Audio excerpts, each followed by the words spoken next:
ನಮ್ಮ ಬಾಡಿಯಲ್ಲಿ ಪ್ರತಿ ಸೆಕೆಂಡ್ಗೆ 10 ಲಕ್ಷ ಜೀವಕೋಶಗಳ ಲೆಕ್ಕದಲ್ಲಿ 24 ಗಂಟೆಗಳಿರುವ ಒಂದಿಡೀ ದಿನಕ್ಕೆ ಸುಮಾರು 8640 ಕೋಟಿ ಜೀವಕೋಶಗಳು ನಮ್ಮ ದೇಹದಲ್ಲಿ ಸಾಯ್ತವೆ.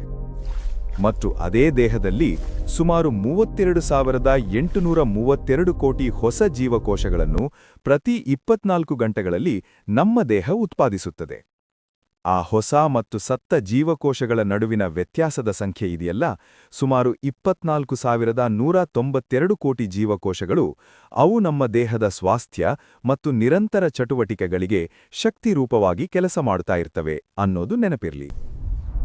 ಈ ಬ್ಯಾಲೆನ್ಸ್ ಅನ್ನು ಮೀರಿ ಯಾವುದಾದರೂ ದೊಡ್ಡ ರೋಗ ನಮ್ಮ ದೇಹಕ್ಕೆ ಅಮರಿಕೊಂಡರೆ ಅಥವಾ ಇದ್ದಕ್ಕಿದ್ದಂತೆ ನಾವು ಹೊಸದೊಂದು ಶ್ರಮದಾಯಕ ಕೆಲಸ ಶುರು ಮಾಡಿದ್ರೆ ಅದಕ್ಕೆಲ್ಲ ಯೂಸ್ ಮಾಡಲು ರಿಸರ್ವ್ಡ್ ಫೋರ್ಸ್ ತರಹ ಕೂಡ ಅಧಿಕ ಜೀವಕೋಶಗಳನ್ನು ನಮ್ಮ ದೇಹ ಉತ್ಪಾದಿಸಿ ಮ್ಯಾನೇಜ್ ಮಾಡುತ್ತದೆ.